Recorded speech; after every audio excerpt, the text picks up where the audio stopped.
ماہنامہ دریافت کے شمارہ نمبر 2 کے انتخاب کی سیریز کے سلسلے میں قمر جمیل صاحب کا مضمون عذرا عباس کی شاعری سماعت فرمائیے۔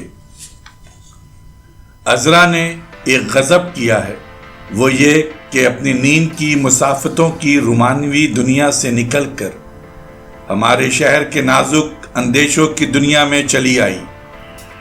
اب میں آپ سے بتا کر کیا کروں کہ وہ دنیا کیسی تھی، اس میں کیسے سمندر تھے، کیسی تیز ہوائیں تھیں اور کیسے بادبان، لڑکیاں کیسے خالی بستروں پر اداس تکیوں کی طرح پڑی رہتی تھیں، بوسے تھے، کنواری زندگی تھی اور سہمی ہوئی چڑیاں کی آنکھیں آدھے سمندر پر دھوپ تھی اور آدھے سمندر پر سائے، اور گھر کچی مٹی کے خوشبوؤں سے بنے ہوئے تھے، کہانیاں چاند کی روشنی کی طرح میدانوں میں بکھری ہوئی تھیں۔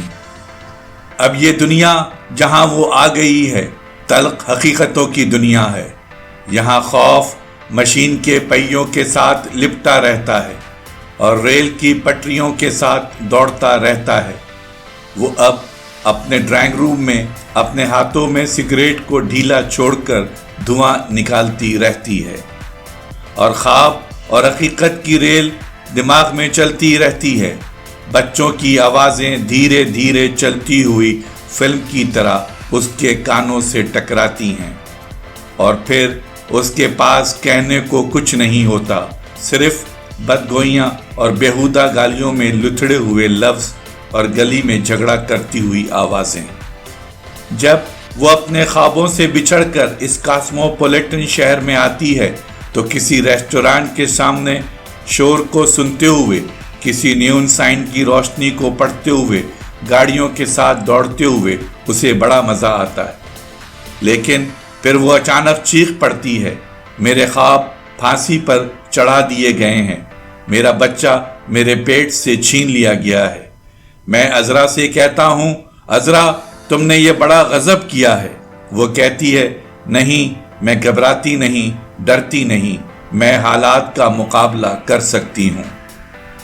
میں اپنے گھر کی کھڑکیاں بند کر دیتی ہوں، بجلی کے تمام سوئچ آف کر دیتی ہوں، فریج میں رکھا ہوا کھانا پڑوس میں دے دیتی ہوں، بچا ہوا دودھ بلی کے آگے ڈال دیتی ہوں، تمام دروازے لاک کر کے سڑک پر نکل جاتی ہوں جلا وطن ہونے سے پہلے۔ اس نے اپنی ان نظموں میں اپنے بارے میں بہت کچھ لکھا ہے، مثلاً یہی کہ ہمارا دماغ میلے کچیلے کپڑوں کی گٹری بنا رہتا ہے، کونے میں گمڑی مارے پڑا رہتا ہے، ہر جگہ سوتا رہتا ہے۔ میں پھوڑ لڑکی ہوں مگر خواب دیکھتی ہوں، میں یہ چاہتی ہوں کہ انتہائی لذت میں اپنے ناخنوں تک ڈوب جاؤں، اور جب میں بستر پر لیٹی ہوں تو مجھے یہ محسوس ہوتا ہے کہ میں نے سارا دن بیکار گزار دیا ہے۔ میرے پاس کہنے کے لیے کچھ نہیں ہے، میں برتنوں کی جھنکار اور مفلسی کی بسانت میں بسر کرتے ہوئے آج بھی اچانک خواب دیکھنے لگتی ہوں۔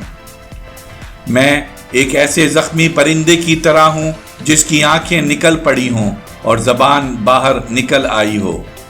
میں نے اپنے عاشق کو کھو کر ایک شوہر پایا تھا، میں اب اس کی داشتہ ہوں، وہ میرے نخرے سہتا ہے اور سارے دنوں اور راتوں کی دکھن سے اپنا خنجر چمکاتا ہے۔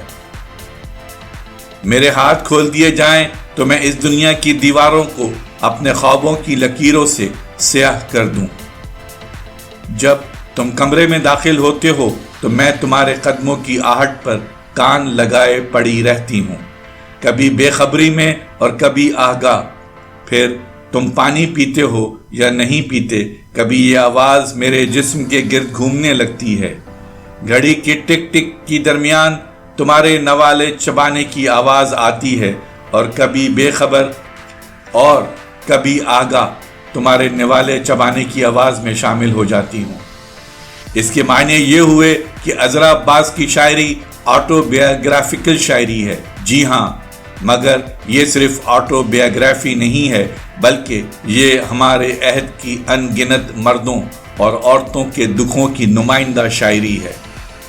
البتہ ایک فرق ضرور ہوا ہے کہ نیند کی مسافتوں میں جو سمندر ماورائیت کی علامت تھا اب سمٹ کر ایک نقطہ بن گیا ہے۔ اس کی شاعری کی جڑیں آپ کو جنسی اور معاشی زمین میں ملیں گی، ماورائیت میں نہیں۔ عذرا عباس کی داخلیت میں شہری اور صنعتی زندگی کی جھلک بھی ملتی ہے۔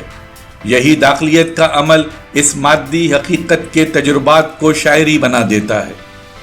کینڈنسکی اپنی تصویروں میں حقیقت کو موسیقی میں تبدیل کر دینا چاہتا تھا، لیکن کینڈنسکی کے برعکس نثری نظم کی نئی نسل موسیقی کے بغیر مختلف حقیقتوں کو شاعری میں بدل دینا چاہتی ہے۔ کوئی کہانی سے شاعری کی طرف آنا چاہتا ہے، کوئی اساطیری فضا کو شاعری بنانا چاہتا ہے، کوئی مغربی ادب سے انسپریشن حاصل کر کے اسے نثری نظم بنانا چاہتا ہے۔ عذرا عباس ان تمام شاعروں سے الگ اپنی ذاتی زندگی کی تمام مادی حقیقتوں کو شاعری بنانا چاہتی ہے، کہیں کہانی بن کر، کہیں آزاد تلازمہ کی دنیا پیش کر کے، تشبیہ، استعارے اور علامت سے، اور کہیں بیان کی شدت سے وہ شاعری تخلیق کرنا چاہتی ہے۔ کہانی یا دیومالائی فضا سے شاعری کی طرف آنا نسبتاً آسان ہے، لیکن ٹھوس مادی حقیقتوں کو بہت زیادہ تخلیقی توانائی کے بغیر شاعری نہیں بنایا جا سکتا۔ ہیگل نے سچ کہا تھا کہ زندہ شاعری اپنے عہد کے مسائل کو اپنے دامن میں سمیٹ لیتی ہے۔ سوال یہ ہے کہ عذرا عباس اپنے عہد کے کن مسائل کو سامنے لاتی ہے؟ وہ سینسیڈ کلچر کی شاعرہ ہے۔ وہ کہتی ہے کہ ہم روٹی تک پہنچنے کے لیے اپنے سارے خواب، اپنی ساری زندگی بیچ دیتے ہیں، اپنی آنکھیں دھندلی کر لیتے ہیں، اپنے جسموں کو چکی میں پیس ڈالتے ہیں، اور ہمارے خواب ہمارے اندر چھپے رہتے ہیں، لیکن یہ خواب ہماری روحوں میں چھپے نہیں رہ سکتے، انہیں معاشرہ پھانسی پر چڑھا دیتا ہے۔